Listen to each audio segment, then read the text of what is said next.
Magandang araw Pilipinas, narito po ang latest weather today forecast. Base nga sa ating latest satellite animation ay nandito pa rin nga yung binabantayan nating low pressure area sa labas ng ating Philippine Area of Responsibility. Kanina alas 3 ng madaling araw, ito ay huling namataan na nasa may layong 1,325 kilometers silangan ng Eastern Visayas. Itong low pressure area na ito, nananatiling mababa ang tsansa na pumasok ng ating Philippine Area of Responsibility. Gayunpaman, mataas ang tsansa nito na maging bagyo in the next 24 to 48 hours. Etong low pressure area rin naman na ito, walang direktang epekto sa kahit na anong parte ng ating bansa, pero yung kanyang trough or extension, patuloy ang epekto sa Visayas, pati na rin sa Mindanao. Samantalang amihan o northeast monsoon naman ang nakakaapekto sa Luzon. Maliban sa low pressure area na ito sa labas ng ating Philippine Area of Responsibility, wala na tayong ibang minomonitor na LPA or bagyo sa loob or malapit sa PAR. Para naman sa lagay ng panahon ngayong araw, inaasahan nga natin na yung trough or extension ng low pressure area magdadala ng maulap na papawirin, mga kalat-kalat na pag-ulan, pagkidlat at pagkulog sa lugar ng Masbate. Northeast monsoon naman o amihan na magdadala ng maulap na papawirin at mga may hinang pag-ulan sa Cagayan Valley, Cordillera Administrative Region, Aurora, Quezon at nalalabing bahagi ng Bicol Region. Mas magandang panahon sa nalalabing bahagi ng Luzon kung saan may mga tsansa lamang ng may hinang pag-ulan sa Metro Manila and the rest of Luzon. Agwat naman ang temperatura sa Metro Manila ay 22 to 30 degrees Celsius. 14 to 24 degrees Celsius sa may Baguio, 22 to 29 degrees Celsius sa may Tagaytay, 23 to 32 degrees Celsius sa may Lawag, 20 to 30 degrees Celsius sa may Tugigaraw at 25 to 30 degrees Celsius naman sa may Legazpi.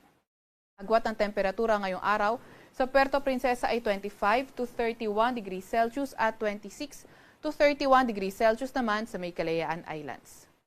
Para naman sa lagay ng panahon sa Visayas at Mindanao ngayong araw, inaasahan nga natin na patuloy pa rin na magpapaulan at magdadala ito ng mga kalat-kalat na pag-ulan, pagkidlat at pagkulog yung trough ng low pressure area sa labas ng ating Philippine Area of Responsibility.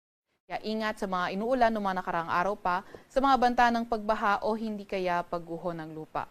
Pero by tomorrow, posibleng masumina yung epekto ng trough ng low pressure area sa Visayas at Mindanao at kung magpapaulan man ito sa may silangang bahagi na lamang ng Visayas at Mindanao.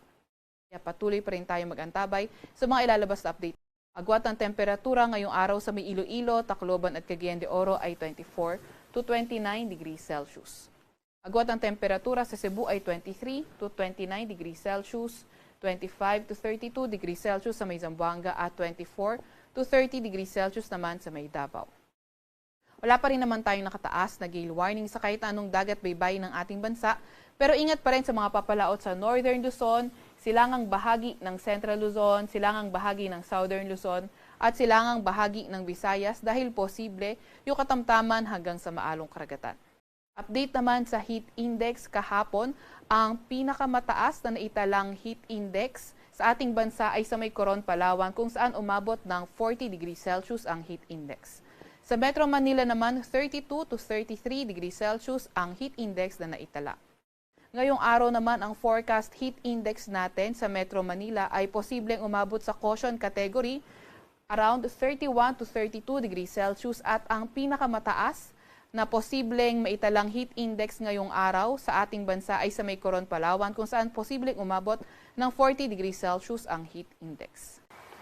Sa magiging lagay naman ng panahon sa susunod na 3 araw dito sa Luzon, asahan nga natin na dito sa Metro Manila at Central Luzon dahil sa pag-uro nga ng epekto ng northeast monsoon at mananatili nga yan dito sa Northern Luzon na lang starting by Wednesday up until to Thursday, makararanas na ng mga pulu-pulong mga pag-ulan, pagkidlat at pagkulog sa hapon ng Metro Manila at malaking bahagi ng Central Luzon at pagsapit naman ng Biyernes, muling bababa itong northeast monsoon natin kaya makararanas muli ng mga pulu-pulong mahihinang mga pag-ulan.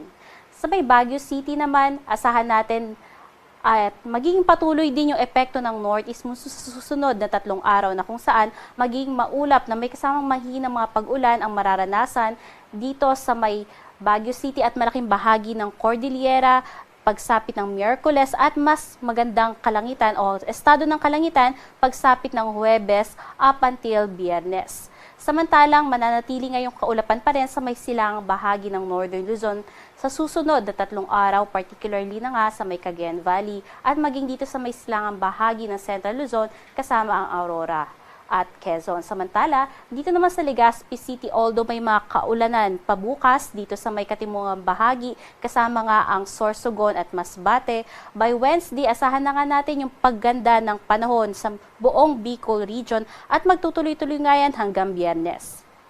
Dito naman sa may Visayas at Mindanao, asahan natin na pagsapit nga ng Miyerkules up until Friday, maganda yung panahon na aasahan natin dala nga ng pagkawala na ng epekto nitong trough ng low pressure area. Ngunit maghanda pa rin sa tsansa ng mga pulo-pulo at mga panandali ang mga pagulan, pagkilat at pagkulog dala ng easterlies.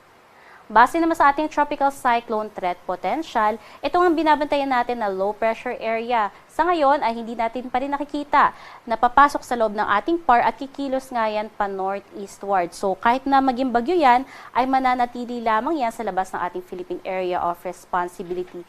And by next week, wala naman tayo nakikita ang isang maaaring sumunod pa na low pressure area dito. Bagaman sa ngayon ay mataas pa rin nga yung uncertainty nitong forecast natin, ay patuloy tayong umantabay sa pag-asa, hinggil nga sa mga posibilidad ng mga pagbabago na maaaring mangyari dito sa forecast natin.